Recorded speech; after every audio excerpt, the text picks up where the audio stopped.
Buen día, gracias a Noel que nos quiso acompañar el día de hoy para charlar un poco sobre las medidas que se han tomado en América Latina para atender al COVID y un poco los análisis que se hacen desde esas medidas y los impactos que pueden estar teniendo en temas de gobernanza y de riesgos de corrupción. Gracias, Noel. No sé si te presentas un ratito y nos cuentas un poco qué hace Directorio Legislativo para que la gente que nos vea y nos escuche pueda saberlo. Bien, bueno, yo soy Noel Alonso Murray, yo soy directora ejecutiva de Directorio Legislativo. Somos una organización que trabaja en temas, bueno, de fortalecimiento de la democracia a través de, bueno, mucho trabajo puntualmente con los poderes legislativos, pero no únicamente, digamos. También trabajamos con otros poderes, pero siempre buscamos que en algún momento del proceso de nuestros proyectos siempre tengan algún tipo de rol los poderes legislativos. Bueno, somos una organización que nació en Argentina, pero que ya hace varios años que tenemos proyectos en otros países de América Latina, así que tenemos digamos una mirada regional, y eso es un poco lo que creo que por lo que me convocaron a esta conversación, para hablar un poco de la región y las distintas iniciativas que se están llevando a cabo en estos 4 meses de emergencia y de pandemia. De acuerdo, Noel. La idea es, hemos visto, pues como con mucha, hemos seguido como con mucha atención estos informes que ha sacado Directorio Legislativo desde, yo creo que finales de marzo, y los seguimientos que han hecho a diferentes componentes de cómo COVID ha afectado la gobernanza. No sé si nos puedes hablar un poquito como de introducción, qué es lo que han venido haciendo, esos seguimientos a qué corresponden, qué han estado mirando, y sobre eso ya entramos a charlar sobre los hallazgos Dale. que han podido encontrar. A ver, nosotros siempre estamos muy atentos y monitoreando mucho las distintas decisiones que se toman en los países, tanto, bueno, mucho legislativo claramente, pero no solo legislativo, sino ejecutivo, ya que, digamos, la relación entre ambos es Mm. muy cercana, y de mucha influencia de uno sobre otro. En líneas generales, América Latina, los poderes legislativos están muy influenciados por el poder ejecutivo, tanto cuando son del mismo, digamos, cuando un color político tiene el gobierno y también mayoría en las Ujú. cámaras legislativas, cuando es al revés, entonces esa relación se tensa un poco más. Entonces, la verdad que lo primero, a ver, nosotros, previo al, no sé, 11 de marzo, nosotros siempre ya veníamos monitoreando mucho distintas decisiones, y en algunos temas, bueno, obviamente todo lo que es transparencia, gobernanza, anticorrupción, muy atentos. Y la verdad es que cuando digamos, cuando se declara en la mayoría de los países la emergencia a mediados de marzo, obviamente lo primero que sucedió, y eso es algo común en toda América Latina, fueron los ejecutivos, digamos, los Ujú. presidentes, los que lideraron estas primeras respuestas, ¿no? La declaración de emergencia, el cerrar las fronteras, cerrar los colegios, declarar, bueno, toques de queda en los casos que sucedió, en otros no, bueno, hay distintos grados de restricción a la libertad de movimiento, por decirlo de alguna manera, o de reunión también. Y los legislativos, bueno, ahí en algunos casos bastante rápido, como por ejemplo Brasil, que casi que ni siquiera sintió la diferencia, y si querés después hablamos un poquito de ese caso. A otros que, bueno, por ejemplo Argentina, mi país, tardó 2 meses el Poder Legislativo en ponerse de acuerdo en cuál era el protocolo de funcionamiento, ¿no? Eh, entonces, la verdad que nosotros lo que hicimos fue rápidamente empezamos a notar que todas las decisiones obviamente eran sobre COVID. No había otro, por lo menos las primeras 2, 3 semanas, no había otro tipo de decisiones que surgieran. Decisiones me refiero a decretos, resoluciones, todo tipo digamos, de decisión gubernamental, por decirlo, o leyes inclusive, en un primer momento. Todas eran en torno a la emergencia. Entonces, Mm. a partir de eso empezamos a hacer un relevamiento donde país por país nosotros íbamos viendo qué decisiones se iban tomando y las íbamos categorizando según, bueno, esto de temas económicos, educativos, temas de movilidad, por decirlo de alguna manera, movilidad interna me refiero, por ejemplo, los casos federales, digamos, todo lo que son los movimientos entre jurisdicciones, temas de ayudas sociales también, digamos, en el primer momento. Así que, bueno, empezamos a monitorear ese tipo de decisiones que, digamos, ahora ya habiendo pasado 4 meses, ese pico, digamos, de las primeras 6 semanas, fue obviamente ya se cortaron, digamos, se cerraron las fronteras, digo, las primeras decisiones de mayor emergencia ya se tomaron, y después lo que empezó a suceder, después de ese pico que les decía, es que empezaron las decisiones sobre sectores puntuales, ¿no? Entonces, bueno, sobre una determinada industria, alimentos, sobre, no sé, temas de entretenimientos, bueno, y así se fue como sectorizando un poco más. Entonces, en líneas generales, el devenir fue eso. Hoy, ese monitoreo nosotros lo seguimos manteniendo, nosotros lo tenemos actualizado en nuestra web semanalmente, y obviamente ha habido un declive en esa cantidad de decisiones, es natural, por supuesto, y sigue en esa línea, ¿no? O prorrogar las cuarentenas, pasando de fases, etcétera, etcétera, que eso sería como lo macro, y después ya más por temática. Así que eso en cuanto al monitoreo en líneas generales. Ok, y frente a ese monitoreo, que no sé si entramos un poco al análisis de las medidas que se han tomado, ¿cuáles crees tú que son como los puntos en común del tratamiento de la crisis a lo largo del continente? Y quizás en esos dos picos hay unas diferencias importantes, porque finalmente asumo que cuando se pasó el primer pico, ya cada país analizó su propia condición y sus propias respuestas también frente a lo que estaba pasando con el virus, pero también cómo estaba reaccionando la sociedad y la cultura política, pues que siempre afecta las diferencias de cómo se reciben medidas como esas. Pero un poco cuáles son como esos puntos en común y esos casos extraordinarios que tú puedas traer y contarnos, y sobre eso empezar a mirar cómo esas decisiones han afectado la gobernanza en general, el espacio cívico y pues, si hay algún momento riesgos de corrupción. Cuando nosotros empezamos estos encuentros en RedLab, yo insistía que eso fue hace un tiempo, entonces pues estábamos, yo creo que todavía en el pico primero que señalaste, yo insistía que había un secuestro, pues entre comillas, de la agenda por temas COVID, y creo que eso tiene mucho sentido en cuanto a la crisis, pero ¿qué pasa con los otros temas, no? Entonces, un poco dentro de lo que han encontrado ustedes, ¿qué nos podrías decir que sea relevante para hacer el análisis un poco más agregado? A ver, si querés te voy como a la institucionalidad, que me parece que está bueno hablar. En líneas generales, lo primero que sucedió fue que los presidentes fueron generando lo que nosotros llamamos como los consejos asesores, ¿no? Generalmente con fuerte presencia de médicos, epidemiólogos encima, que eso en un primer momento de la crisis, bueno, obviamente fue una decisión correcta, pero bueno, como todo digamos, el tiempo fue pasando, ya había otros factores que poner en la balanza, no era solo una cuestión de la epidemia que estamos viviendo, la pandemia que estamos viviendo, sino otras decisiones, ¿no? No sé, temas qué sé yo, bueno, dentro del área de salud, otras enfermedades crónicas, por ejemplo, que estaban, digamos, que se veían afectadas, pero sin embargo la agenda de la pandemia se ponía por encima de esa, ¿no?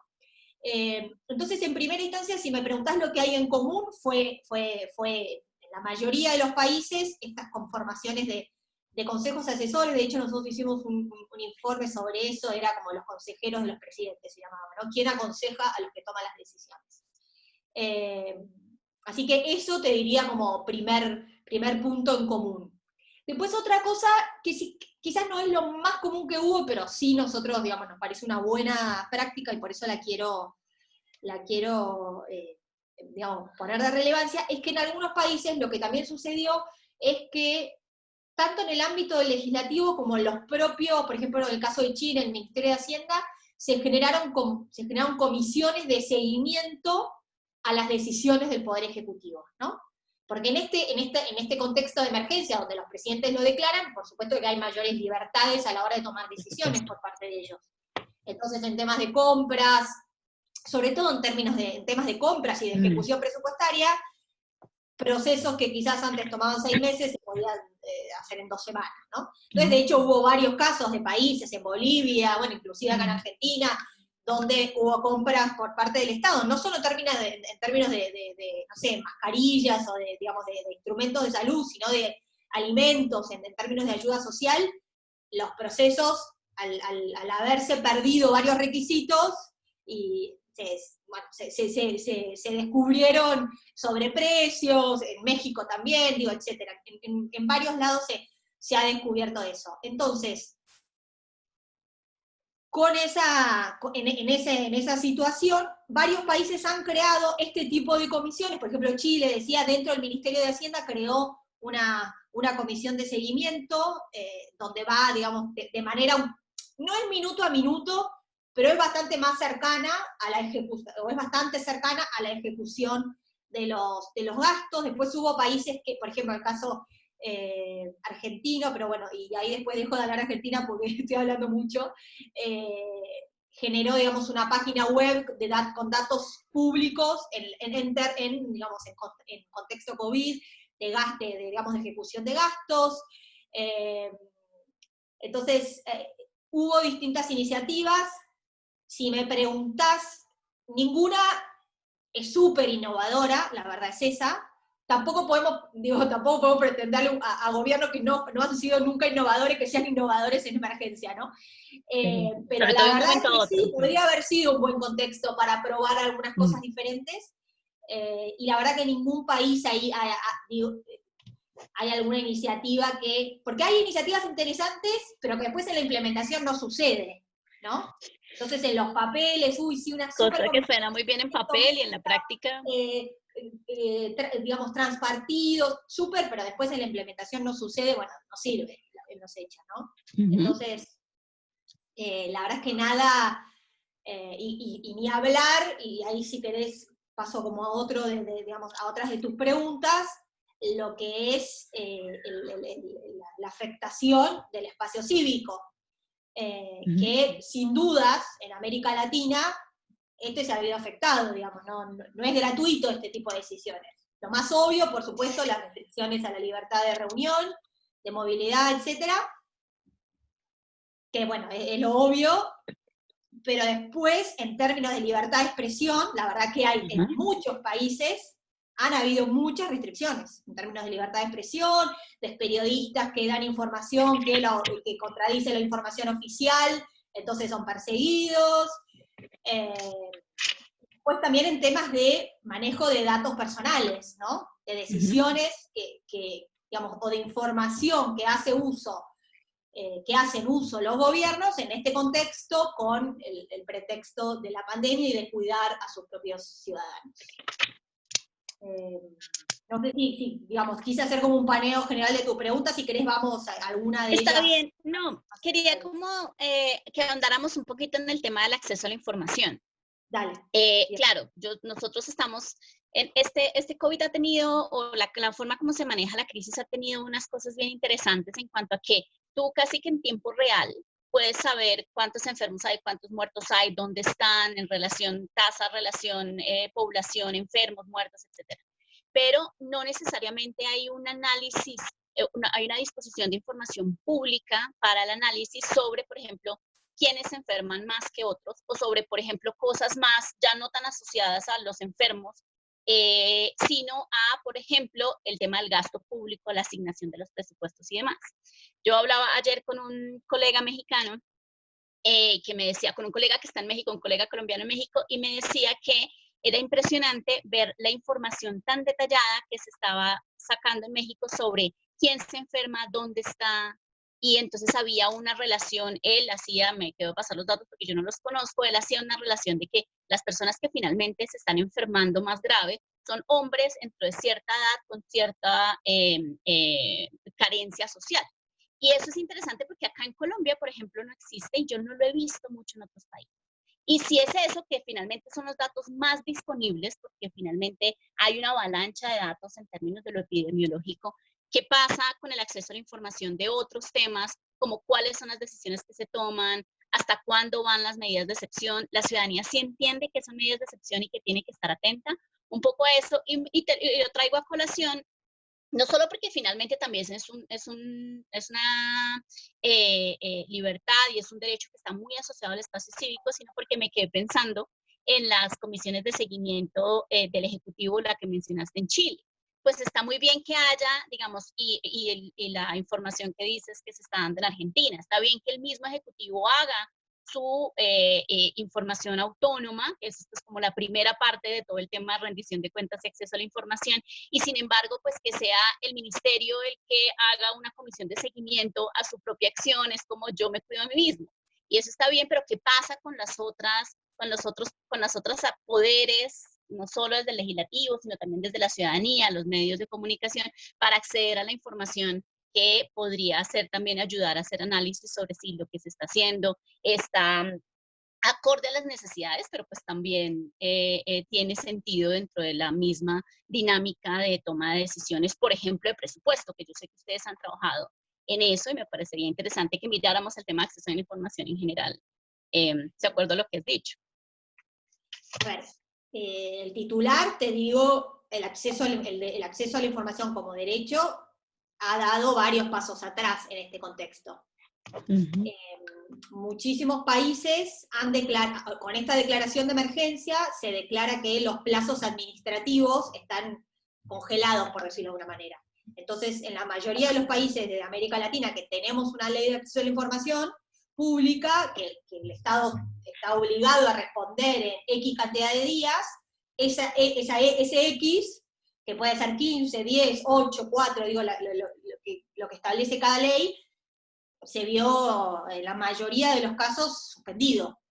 Entonces, más allá de lo que el Estado decide darte a la ciudadanía, en estos portales de datos, en las comisiones en las conferencias de prensa que hacen en la mayoría de los casos, o los ministros de salud, o el presidente, o quien sea, que hay información pública, pero es lo que el Estado decide darte, claro. No es lo que vos pedís. Entonces, cuando vos pedís, no es tan fácil conseguir lo que uno quiere, tanto para periodistas como para organizaciones de sociedad civil. Y te hablo en el Ejecutivo y también en el Legislativo. Nosotros también hacemos pedidos de información al Poder Legislativo que está todo frenado porque están congelados los plazos administrativos, ¿no? Entonces, la verdad es que sí, en términos de acceso a la información pública, estamos complicados. Y no sé si ahí... Es una excepcionalidad, pero esta excepcionalidad está durando 4 meses, ¿no? Demasiado. Entonces, bueno, ya deja de ser una excepción 4 meses. Sí, no, ya se vuelve una realidad. Y ahí me llama la atención un poco cómo, claro, la ciudadanía en general, pues la sociedad civil tiene una labor muy importante de estar constantemente indicando a la ciudadanía la importancia de estas formas institucionales y de que finalmente el ciudadano puede tener un interés legítimo más allá de lo que el gobernante quiera decirte o dar.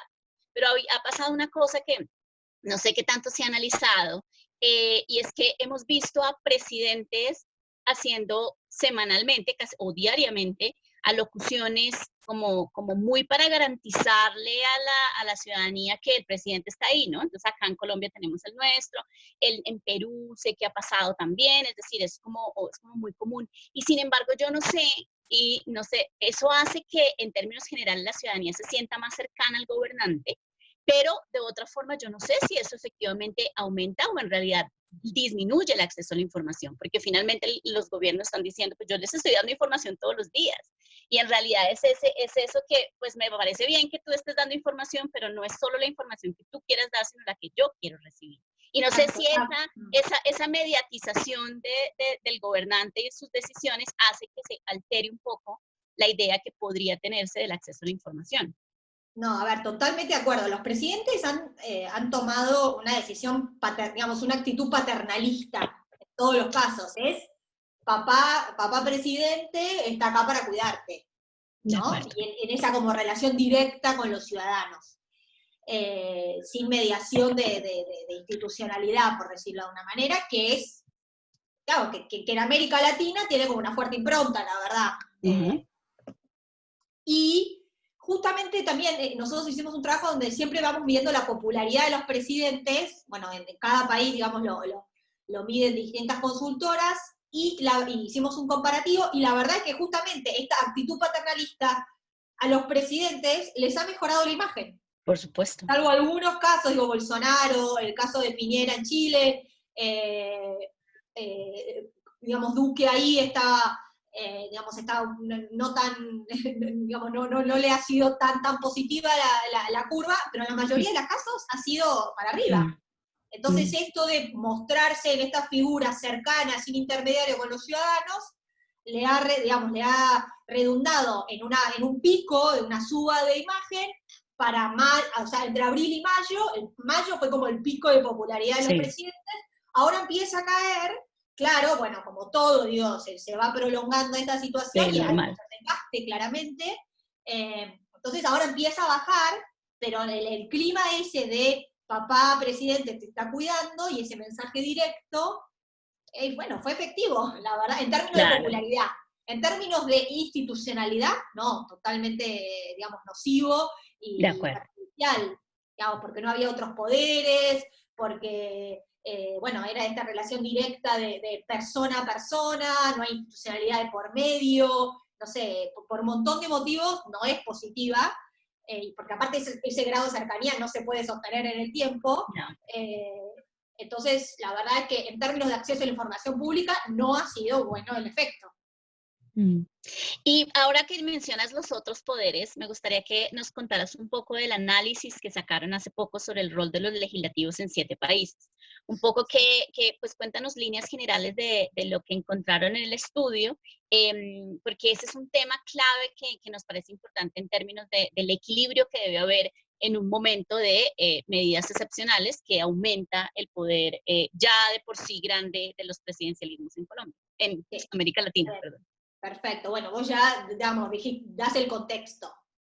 América Latina, digamos, en América Latina tenemos sistemas presidencialistas fuertes, Ujú. donde los poderes legislativos, eh, en líneas generales, o acompañan, un poco lo que decía al principio, o acompañan al color político digamos, de la presidencia, o se contraponen, entonces, bueno, hay una relación de tensión, entonces las decisiones de uno van en contra de las otras, etc.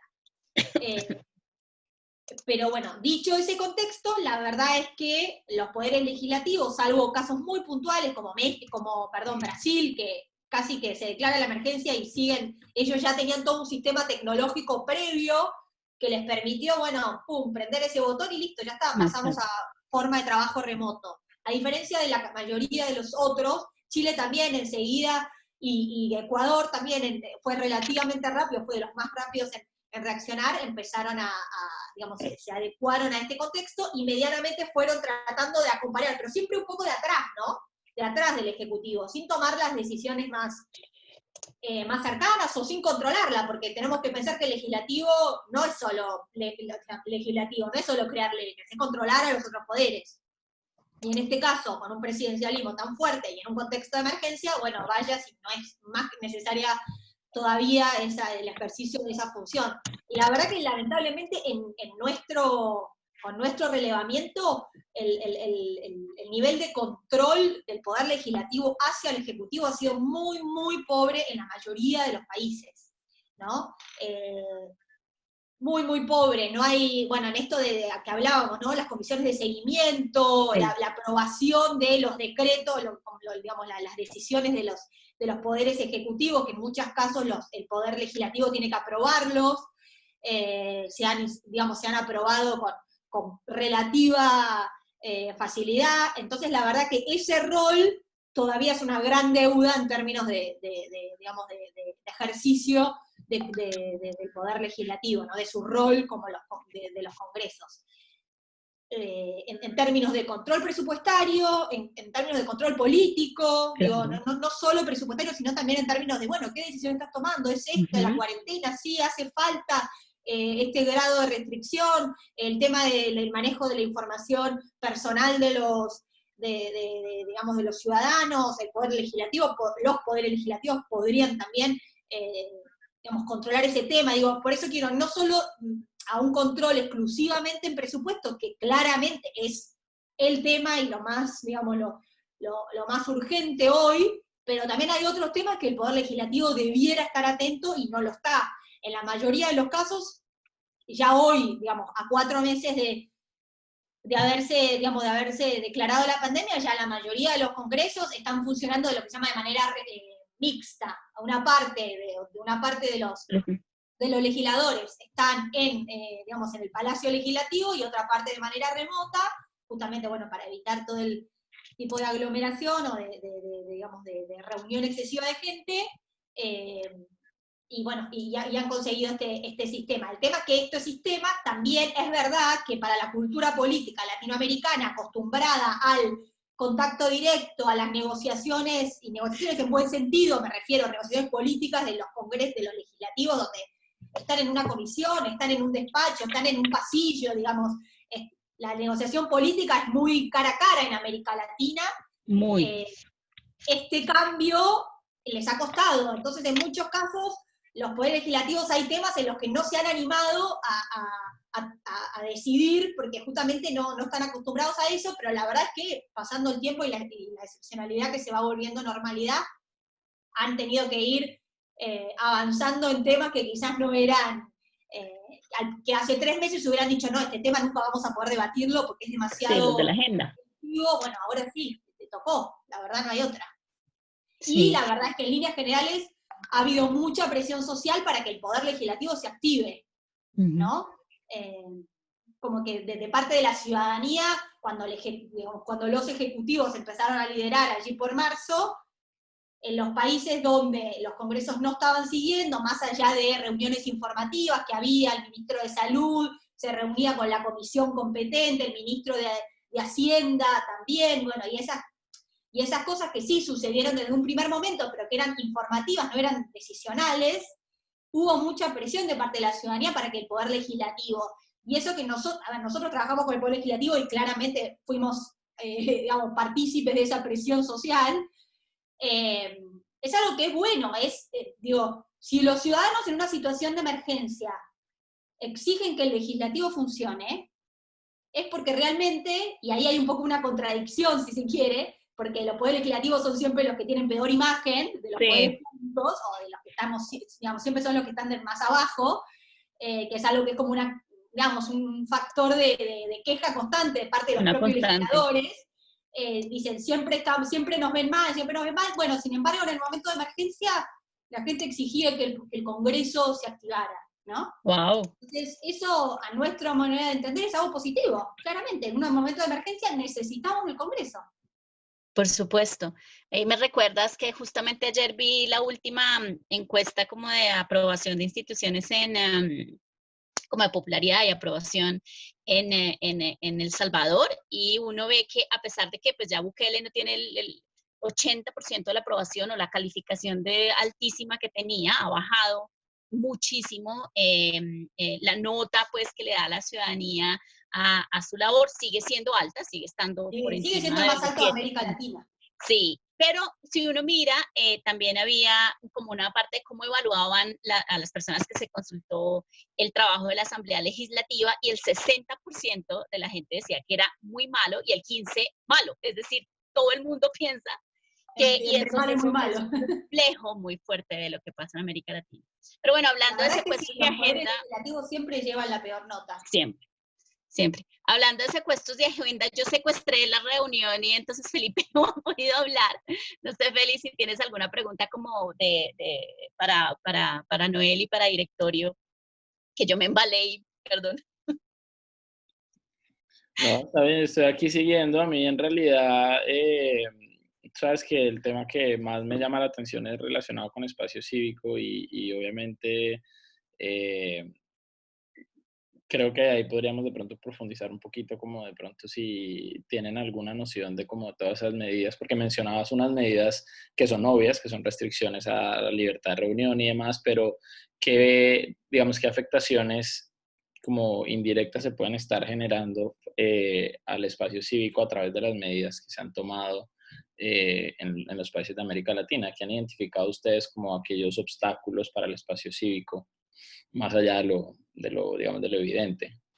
Sí. A ver, un poco fui como diciendo a lo largo de distintas intervenciones, pero está bueno así digamos, lo consolidamos. Efectivamente, a ver, nosotros monitoreamos en América Latina el espacio cívico en términos de regulación, ¿no? Que tanto del Ejecutivo como del Legislativo, qué decisiones se están tomando que de alguna manera restringe, digamos, los derechos que hacen al espacio cívico. Entonces, bueno, el derecho 1, libertad de reunión, etcétera, bueno, y movilidad, etcétera, claramente, digamos, no vulnerado, pero ya, digamos, descartado en líneas generales.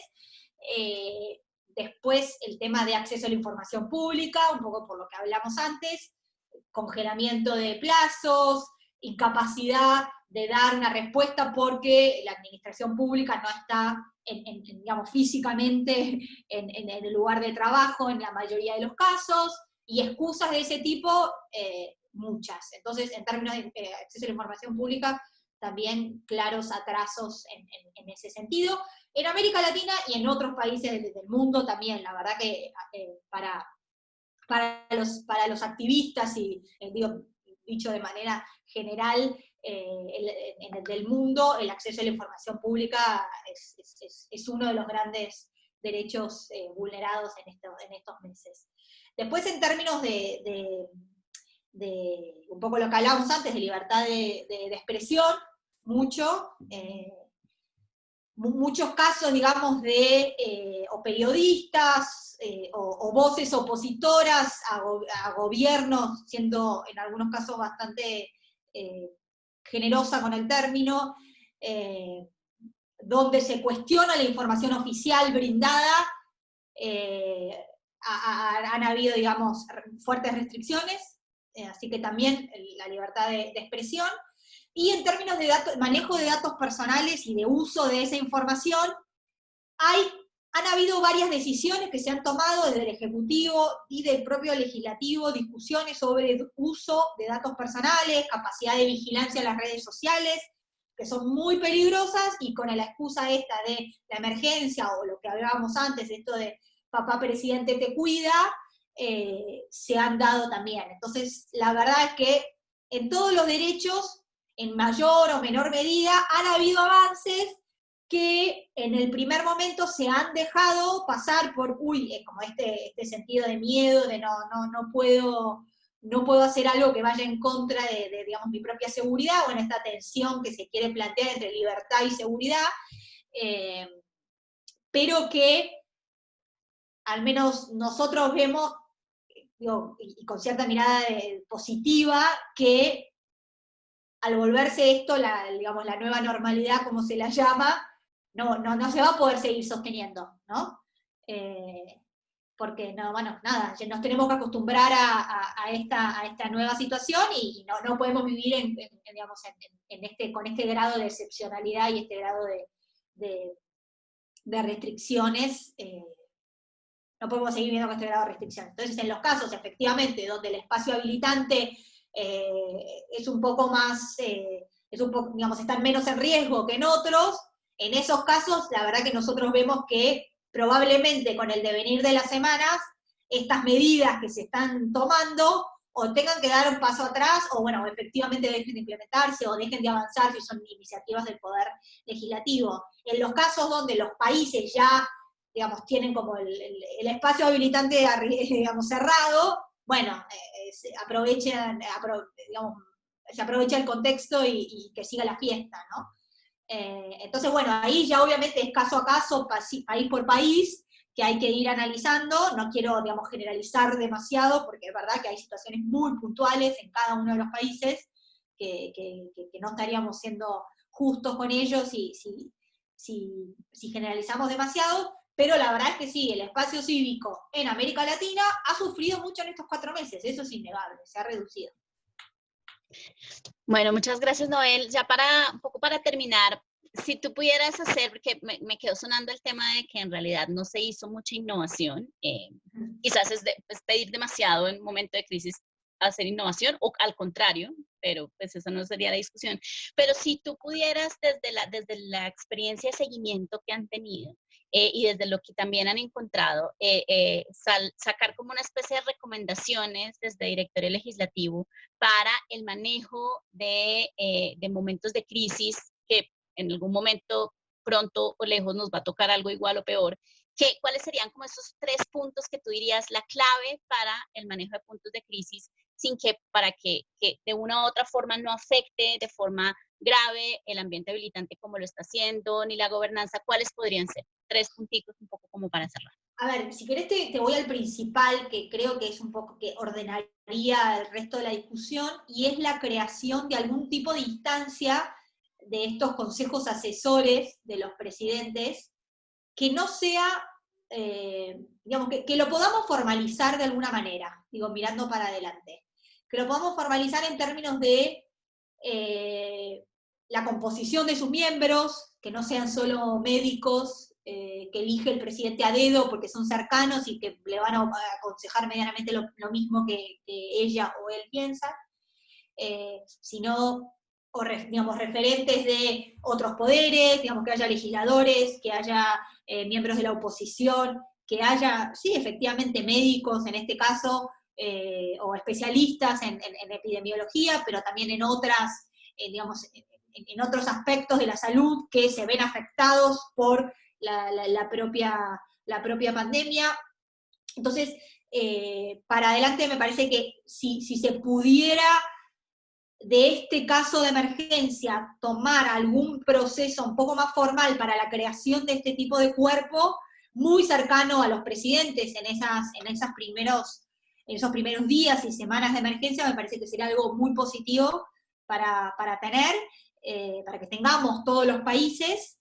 Después otra cosa que sí sucedió fue como mucho intercambio, ¿no?, de información, tanto a nivel de presidentes como digamos, los ministerios de salud, ¿no? Eso es algo que en una primera instancia hubo, bueno, mucho, ante lo desconocido claramente, qué herramientas están usando ustedes, cómo están dando respuesta a esto, qué decisiones están tomando. Entonces hubo varias instancias de reuniones, tanto a niveles ministeriales como, bueno, más a nivel funcionario, que generó mucho intercambio de experiencias, de información, que creo que eso es valioso, y si de alguna manera se pudiera también formalizar,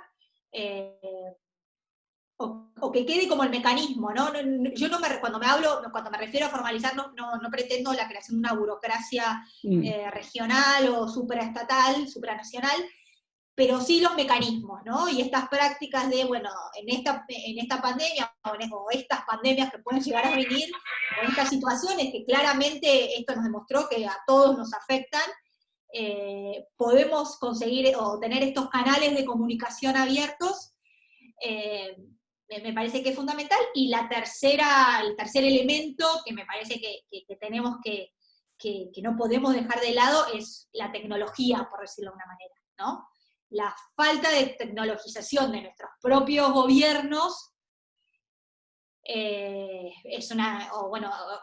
nivel de tecnologización de nuestros propios gobiernos es una deuda pendiente que, si no se avanza en ese sentido, próximas situaciones de extremo como estas nos van a encontrar cada vez tan mal parados como en esta situación. Entonces, creo que la tecnología tiene que ser un aliado mucho mayor. Lo fue, sin duda, para el gobierno lo fue, pero fue como algo sobre lo que reaccionaron ante la situación, y sin estar preparados, ¿no? Tanto ejecutivo como legislativo, digo, esto de, por ejemplo, trabajar de manera remota, o tener en tiempo real información de cómo, no sé, las camas de hospitales disponibles en distintos distritos, jurisdicciones, etcétera. Me parece que en ese sentido hay que trabajar mucho para que futuras situaciones extremas como estas nos encuentren mejor posicionados. Así que, si querés, esas serían como las ideas principales. Buenísimo, muy claro. Pues muchísimas gracias, Noel. Lo que vamos a hacer también es, cuando difundamos esta entrevista, vamos a poner los links de los diferentes informes del portal, porque yo creo que la cantidad de información que ustedes han recolectado y el análisis que han hecho sirve muchísimo también para esas miradas a futuro. O sea, hacer una radiografía al presente es importante, pero después, cuando ya pase o la normalidad se establezca para siempre, pues podemos empezar a mirar qué pasa y qué aprendizaje sacamos para nuevas crisis. Si quieres decir algo final, como un quote final, adelante, y si no, nos despedimos ya. Creo que, no. no sé, ustedes editarán bien, no sé, pero sí, no tengo nada más para... Felipe es el encargado de eso. Muchísimas Después, gracias, Felipe, Noel. ¿te parece que Sigas falta teniendo un algo lindo por agregar, cumpleaños. lo que fuera, me avisás? Me pongo Por la misma supuesto. ropa y hacemos parte 2 y queda igual. Listo, yo también. Un abrazo, muchas gracias, saludos a Gracias, todos y que chau, Gracias. sigan chau. teniendo un lindo cumpleaños. Chaito. Gracias, beso. Chao.